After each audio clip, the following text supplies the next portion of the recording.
This is a work of fiction and is AI narrated for storytelling purposes. Names, characters, places, and events are products of the author's imagination. Any resemblance to actual persons, living or dead, or real events is purely coincidental. Edna's point of view. Tahimik ang umaga pero hindi matahimik ang isip ko. Tinititigan ko ang cellphone ko sa ibabaw ng mesa. Wala pa ring message yung anak ko. Wala ni isang tawag. Kahit simpleng text man lang na. Ma, okay lang ako. Kaso wala. Simula nang pumasok sa trabaho si Elian. Parang siya na ang nawala. Hindi ko alam kung hindi siya makatext. O ayaw niya lang iparamdam sa amin na mahirap ang pinasok niya. Pero kahit anong dahilan pa yon, hindi matatahimik ang puso ng isang ina. Tumayo ako at sumilip sa bintana. Malamig ang umaga dahil sa ulan. Tila yata nararamdaman ko rin ang lamig na nararanasan ng anak ko kung nasaan man siya. Greg. Tawag ko sa asawa ko habang nagtitimpla. Hindi ka ba nag-aalala kay Elian? Ilang araw na siyang walang text tapos walang tawag. Ni hindi ko alam kung kumakain ba siya ng maayos. Dagdag ko pa. Lumingon si Greg mula sa sofa. Hawak ang dyaryo. Kahit alam kong ilang ulit na niyang binasa yon. Edna, relax ka lang. Sagot niya kalmado ang boses. Alam mo naman si Elian. Ayaw niyang pinapraning siya. Kapag hindi siya nagpaparamdam, ibig sabihin ay abala. At kung abala siya, baka magandang senyales yon. Sabi ni Greg. Napaupo ako sa silya. Dala ang mabigat na dibdib. Pero Greg, anak natin yon. Baka pagod na siya. Baka may pinagdadaanan siya at pinipili lang niyang hindi tayo abalahin. Pag-aalala ko. Tumahimik si Greg. Tiningnan niya ako. Sabay lapit para hawakan ang balikat ko. Edna. Si Elian ay matapang. Alam nating pareho yan. Pero hindi ibig sabihin noon na wala siyang iniindang hirap. Kaya sigurado akong kapag kailangan niya tayo. Hahanap yan ng paraan para sabihin yon. Magtiwala ka rin sa anak mo. Gaya ng tiwala niya sa sarili niya. Sabi ni Greg para pakalmahin ako. Napasandal ako sa upuan. Mahigpit kong hinawakan ang cellphone ko parang kung bibigyan lang ito ng dasal. Baka bigla siyang magparamdam. Pero hanggang ngayon, wala pa rin. At sa bawat segundong lumilipas, isang bagay lang ang sigurado ako. Hanggang hindi ko naririnig ang boses ng anak ko, hindi ko kayang huminga ng buo. Elian's point of view. Day off ko ngayon. Dapat ay oras ng katahimikan. Pahinga. At konting linis. Pero sa kwarto na ito, kahit mismong katahimikan ay parang hindi na uso. Dahil sa weekend ngayon gusto ko sanang lumabas kaso wala akong kasama. Wala akong kaibigan dito maliban kay Miss De Vera. Saka naalala ko habang tinatahak namin ang daan papunta dito ay puro puno at hindi siya mataong lugar. Like kasya lang ang isang kotse sa daan. Feeling ko nga may pagkapribado ang lugar na to. Nakahiga pa ako sa kama. Nakatalukbong ng kumot habang pinakikinggan ang malakas na patak ng ulan sa bubong. Wala nang ang pasok. Malamig pa ang panahon. Ang sarap sanang matulog ulit. Pero naalala ko may iniwan akong hugasin kagabi. Napabuntong hininga ako at bumangon. Pumunta ako sa lababo para hugasan sana ang pinagkainan. Pero pagbukas ko ng gripo, tumutulo lang. Hindi dumadaloy ng maayos. At sa ibaba, may basa na. Galing sa ilalim. Sira ba to? Tanong ko sa sarili ko habang binubuksan ang kabinet sa ilalim ng lababo. At sira siya. May tumutulo. Napapikit ako ng mariin. At syempre, kung may sira may kailangang ayusin. At ang tanging tao na pwedeng mag-ayos sa lababo na to, kahit ayaw kong hinga ng pabor ay ang taong pinakamahirap kausapin. Walang iba kundi si Callum. Ang anak ng general. Walang respeto. Walang sinasanto. Mas walang pakialam sa kahit sino. Lalo na sa akin. Nilapitan ko siya at tumambad sa akin ang tanawin ng isang lalaking nakatihaya sa kama. Nakapikit. Nagkukunwaring tulog. Callum. Tawag ko sa kanya. Kaso hindi siya gumalaw. Kalum, sira ang lababo. Tumutulo. Baka pwedeng ayusin mo. Sabi ko ulit. Napabuntong hininga siya ng malalim. Pero nanatiling nakapikit. Bakit ako? Mukha ba akong tubero sa'yo? Tanong niya sa akin habang nakapikit. Mas mukha kang perwisyo ngayon. Sagot ko agad, walang pasintabi. Dumilat siya. Diretso ang titig sa akin. Wala bang ibang taong pwedeng tawagin dito bukod sa akin? Tanong niya ulit sa akin. Wala. Kasi ang tanging taong may pakialam sa sira ay ako. At ang tanging taong may lakas para ayusin ito ay ikaw. Kaya kung pwede lang, huwag mo akong pilitin na ibaba ang sarili ko sa pagmamakaawa sa'yo. Sagot ko sa kanya. Tumayo siya. Dahan-dahan. Tinanggal ang kumot sa katawan niya. At tumambad sa akin ang walang saplot niyang pang-itaas, walang epekto sa akin. Makakarating to kay Dad. Yang pabalang mong tono. Yang mga sagot mo sa akin. Tapos ngayon utusan mo ko. Makikita mo hinahanap mo bakla ka. Sabi niya sa akin may halong inis. Lumapit ako sa kanya. Nakataas ang kilay. Kala niya natatakot ako sa kanya. Sabihin mo. Sabihin mong ayaw mong tumulong. Na kahit lababo. Iniiwasan mo. Tingnan natin kung sinong magmumukhang kawawa. Sabi ko sa kanya. Tahimik siya. Titig. Yung titig na parang binabasa niya kung gaano nakahaba ang pasensya ko. Alice. Harang-harang ka pa sa daan. Inis niya sabay punta sa lababo. Hindi ko alam kung bakit. Pero kahit galit ang tono niya, medyo napangiti ako. Siguro dahil kahit ilang beses pa kaming magbangayan. Sa dulo, ako pa rin ang nasusunod. Sumunod ako sa kanya sa kusina. Hindi dahil gusto ko siyang bantayan. Pero dahil alam kong kapag iniwan ko siya, malamang lalong masira pa ang lababo. Lumuhod siya sa sahig. Bumungad agad ang basa sa sahig. At napailing. Anong ginawa mo rito? Binaboy mo ba to? Tanong niya sa akin na nakakunot noo. Sorry. Akala ko kasi pag binuksan yung gripo, lalabas ang tubig. Revolutionary idea, no? Sarkastikong sagot ko habang nakatayo sa likod niya. Hayop ka rin sumagot, no? Sabi niya habang sinisilip ang ilalim ng lababo. Hindi ka ba napapagod kakatalak? Dagdag pa niya. Hindi ako nagtatalak, Kalum. Nagpapaliwanag ako sa taong allergic sa responsibilidad. Sabi ko sa kanya. Sandaling katahimikan na tanging tunog lang ng mga gamit ang naririnig habang inaalog-alog niya ang tubo sa ilalim. Medyo nabawasan ang iritasyon ko nang makita kong may ginagawa naman pala talaga siya. Hanggang sa tumayo na siya at nakangisi pa. Okay na. Wala bang thank you? Tanong niya sa akin. Napakurap ako at napataas ng kilay. Excuse me? Tanong ko sa kanya. Yung salitang salamat familiar ka ba dun? Baka hindi kasi gamit sa manual ng pagiging mapang-asar. Kahit kunting pasasalamat wala. Yan ba pinag-aralan mo? Tanong niya sa akin na parang nanghahamon na naman. Napangisi ako pero pigil. Ayoko siyang bigyan ng satisfaction. Salamat, Kalum, ha. Pilit kong ngiti. Salamat sa pag-ayos ng problema mong ikaw din ang posibleng dahilan. Dagdag ko pa. Anytime. Sabi niya sabay punas ng kamay sa tuwalya ko na nakasabit sa gilid. Hoy, bakit tuwalya ko ang pinampunas mo? Sigaw ko sa kanya. Sino may utos? Di ba ikaw? Kaya dapat lang napunasan niyang tuwalya mong nakabalandra. Sabi niya pero may ngisi sa dulo at tumalikod na. Pero habang naglalakad siya palayo, naiwan ako sa kusina at napagtanto ko na kahit sa gitna ng sagutan. Kahit sa araw ng pahinga, hindi ko maipagkakailang may parte sa akin na hindi na rin kayang baliwalain ang presensya niya. Kinuha naman niya yung alkohol sa maliit kong mesa at binuhos sa kamay niya. Napakatigas ng mukha. Kala ko ba walang pakialaman? Tapos ngayon nangingialam ka sa gamit kong walang paalam. Sarili mong rules nilalabag mo. Sabi ko sa kanya.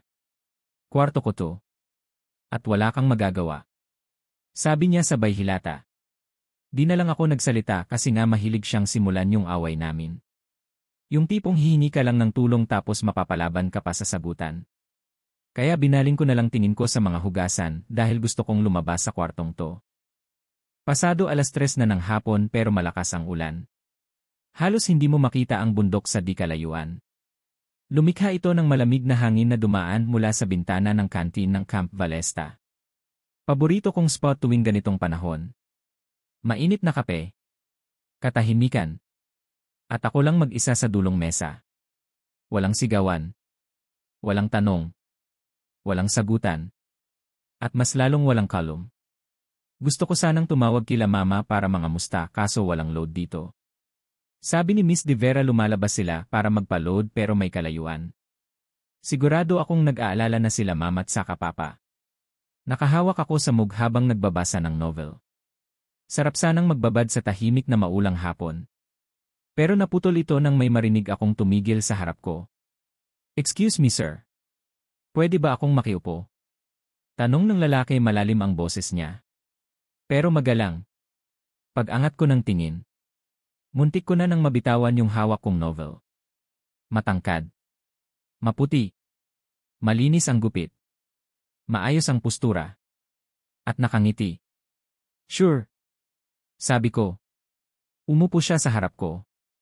Tahimik ang saandali bago muling nagsalita.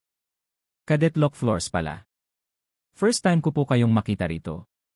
Bago po ba kayo sa Camp Valesta?" Tanong niya sabay ngiti. Natahimik na lang ako dahil sa ngiti niya. Para akong yelo na kahit anumang sandali ay matutunaw na. "I'm Elian. Therapist. Hindi ako sundalo. Assigned lang ako dito for a while." Sagot ko sa kanya. "Ah, kaya pala. Isa ka palang therapist." Ngiti niya. "Kaya pala tahimik pero parang may laman agad yung mga mata mo." Sabi niya sa akin. Natawa ako ng marahan at napahigop sa kape. Pero siya. Nakatingin pa rin sa akin pero di ko lang pinansin. Kung nandito lang si Ben siguradong di na uwi yon. Sa dami ba naman ng lalaki dito? Magaan kausap si Luke. Hindi ako sanay sa ganito. Isang presensya na hindi agresibo. Hindi mainit ang ulo. Hindi nakakunot ang noo. At higit sa lahat hindi si Callum. Pero napatigil na lang ako dahil biglang nag-iba ihip ng hangin. May mga matang nakatingin. Masama ang titig na para bang may nagawa akong mabigat na kasalanan. Dahan-dahan akong napatingin sa gilid. At ayun siya.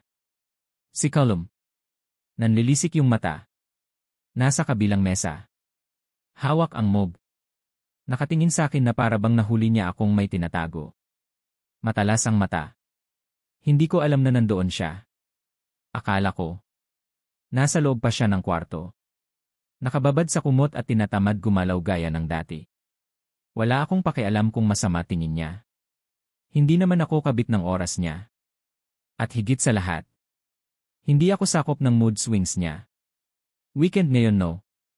Saka walang session kaya malaya akong gawin yung gusto ko. "Is that someone you know?" Tanong ni Locke sa akin. Napansin niya at ang inirapan ko si Callum. "I know him." Dagdag niya. Pinarusahan sila ng sergeant dahil nagkainitan sila ng kasama ko habang nag-insayo. So the sergeant gave them punishment last night. I don't know why he acts like that. Sabi niya sa akin. Taray Inglesero pala tong si Locke. Wala na. Talo na si Callum. I'm his therapist. And ako yung pinadala ng dad niya para ayusin siya. Tipid kong sagot. Agad naman siyang napatingin sa akin na may dalang kunot noo. Talaga? Buti ka di ka sinasaktan yan? Tanong niya sa akin. Hindi naman. Tipid kong sagot. Hindi ko na maalala kung kailan ako huling nakangiti ng ganito. Wala yung tension. Wala yung piko ng tonong sanay na akong marinig tuwing kasama si Callum. Magaan. Tahimik. Maaliwalas kahit maulan. Hindi mo naisip na sundalo ka pero takot ka sa senior mo. Pagputol ko sa katahimikan. Hindi naman takot. Respeto lang tsaka gusto ko pang mabuhay ng matagal. Sagot niya sabay ngiti. Napangiti ako. Totoo yung sinasabi niya, may respeto. May prinsipyo. At ramdam kong totoo rin yung intensyon niyang makipag-usap sa akin. Hindi gaya ng isang taong laging galit na lang sa mundo. Sa isang iglap. Gumaan ang loob ko kay Locke. Wala siyang yabang. Wala siyang tingin na parang sinusukat ako. At higit sa lahat, hindi niya sinusubukang buwagin ang pader na inilagay ko sa paligid ko kusa niyang hinahanap ang pinto para kausapin ako. Hindi tulad ng nung isa dyan. Habang umiinom ako ng natitirang kape sa baso ko, tumingin ako ulit sa direksyon ni Callum. Pero wala na siya sa mesa. Mesa at upuan na lang ang naiwan.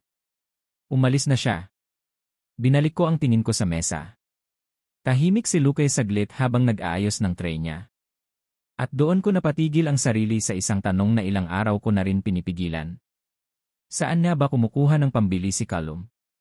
Ang sabi ng general nung unang linggo, wala siyang phone. Walang pera. Walang allowance. Sapat lang ang supply ng camp para sa kanya. At bawal siyang maglabas ng kahit anong gastos mula sa labas. Pero nakita ko siya kahapon may iced coffee na dala-dala nung natapos yung session namin. May pakete ng sigarilyo sa maliit niyang mesa. Saka nung gabing gumagawa ako ng detailed report niya.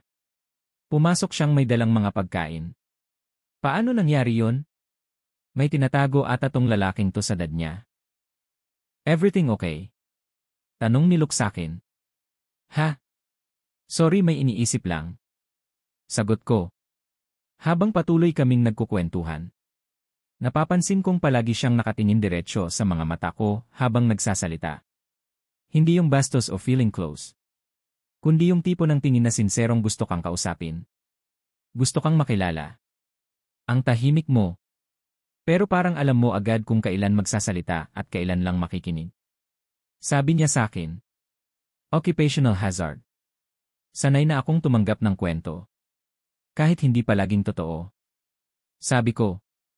Yung sakin. Mukha ba akong nagsisinungaling sayo? Tanong niya sakin.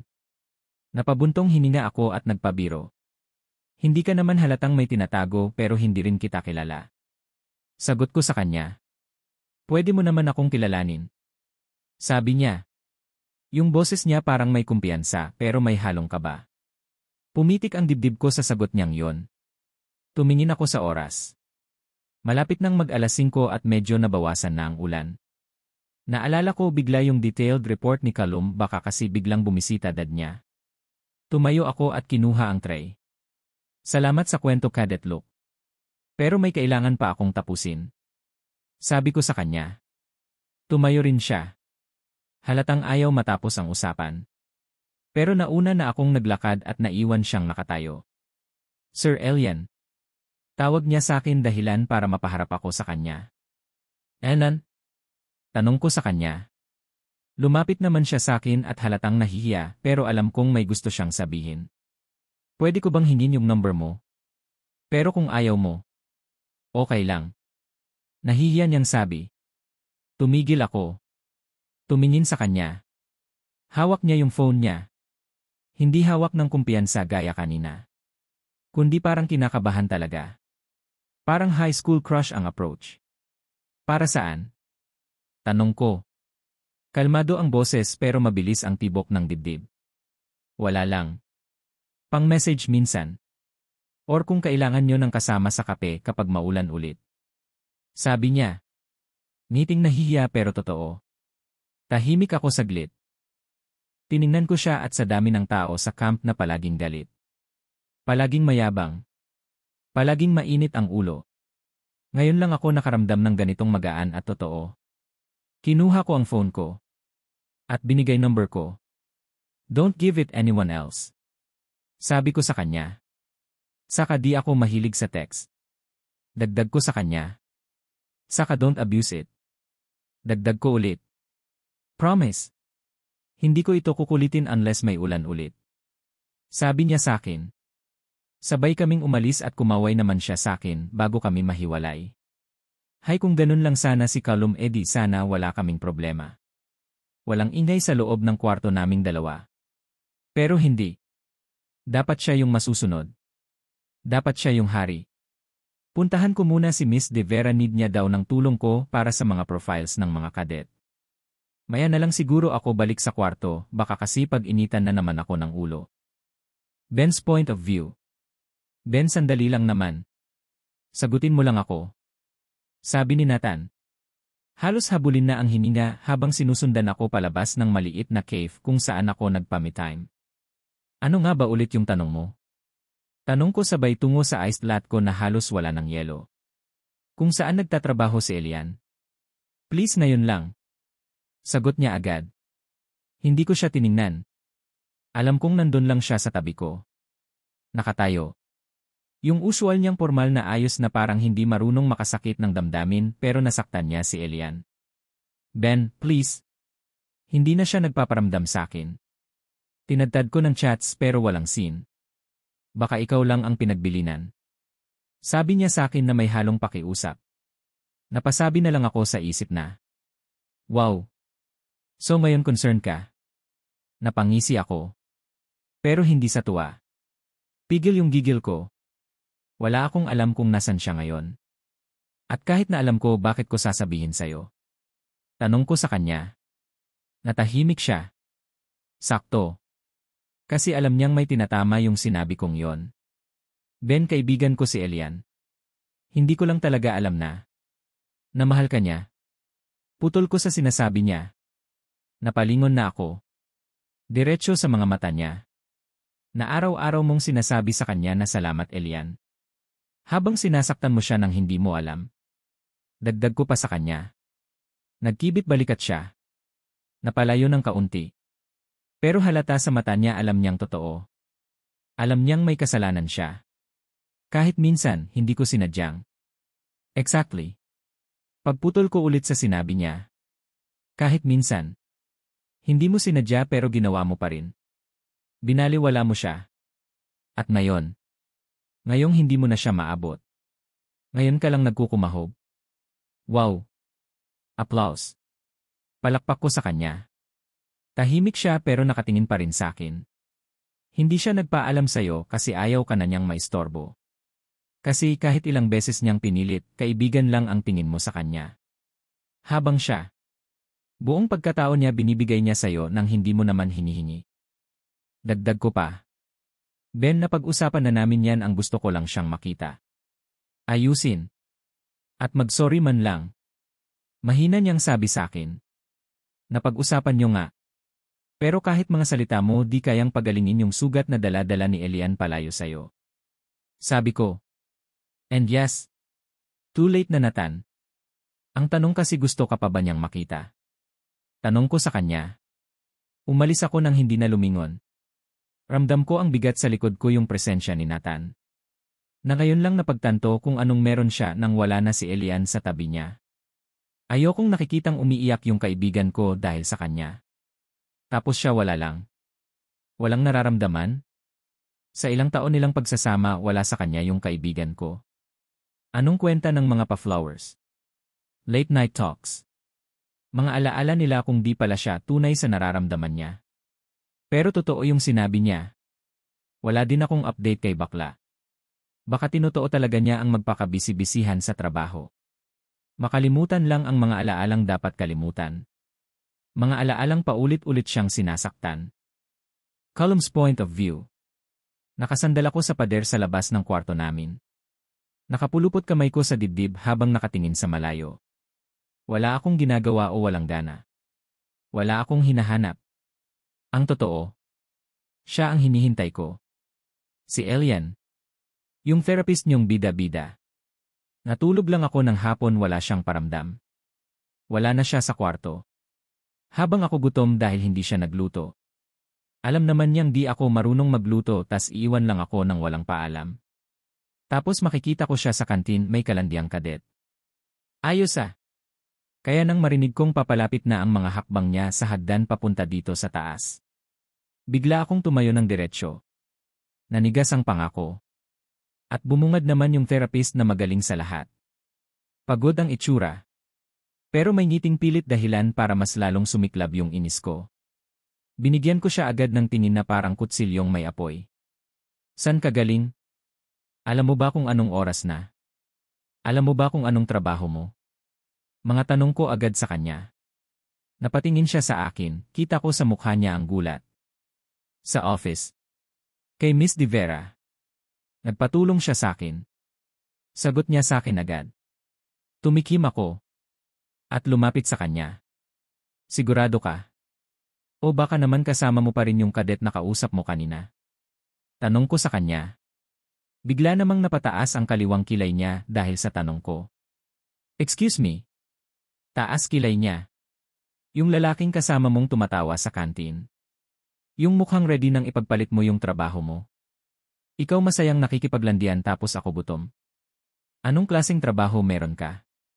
Tanong ko sa kanya dala ng init ng ulo. Hindi mo ba talaga alam kung gaano kakabastos Callum? Tanong niya sa akin. Kung gutom ka edi sana bumili ka na lang sa kantin. Total nabibili mo nga gusto mo. Tapos ngayon galit ka dahil may kausap ako. Anong klaseng tao ka rin? Tanong niya sa akin halos nakakunot noona. Bastos. Seryoso ka?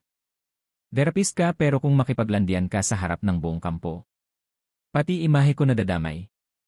Inis ko sa kanya. Ginagawa ko lang trabaho ko. At kung interesado ka talaga, nandun ako buong hapon sa office.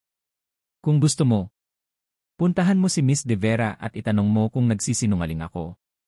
Sabi pa niya. Hindi ko kailangan yon. Ang kailangan ko lang. Sabihin sa dad na yung therapist na pinadala niya. Hindi pala trabaho ang pakay dito kundi lalaki. Sabi ko sa kanya. Napaatras siya. Ramdam ko nasaktan siya. Pero hindi siya umatras ng tuluyan. Lumaban siya ng tingin. Alam mo kung bakit ganyan ka, Callum? Tanong niya sa akin. Kasi hindi mo matanggap na hindi umiikot ang mundo sa'yo. Kasi kahit anong iwas mo nakakaramdam ka rin. Dagdag pa niya. Hindi mo ako kayang kontrolin, Callum. Di mo ko hawak at wala akong balak na magpahawak sa'yo. Ginagawa ko to dahil ito ang kagustuhan ng dad mo na ayusin ka. Pero ikaw tong gumagawa ng paraan para mas lumalay ang sarili mong problema. Sabi niya sa akin na parang tumagos sa loob ko. Hindi ko alam kung ano bang mas nakakainis yung tono ng boses niya. O yung katotohanang tama siya. Lalaki pala gusto mo ha? Pues bukas ipapakilala kita. Sabi ko sa kanya. Wala akong balak makipagsagutan sa walang kwentang bagay, Callum. Kung galit ka dahil wala kang makain or anong dahilan mo di ko nakasalanan yon. Pagod ako kaya wag mo kong sisimulan. Sabi niya sabay pasok sa kwarto. Naiwan akong nakatayo dito sa labas ng kwarto. Nakita ko naman siyang dumapa sa kama. Hindi ko alam kung umiyak.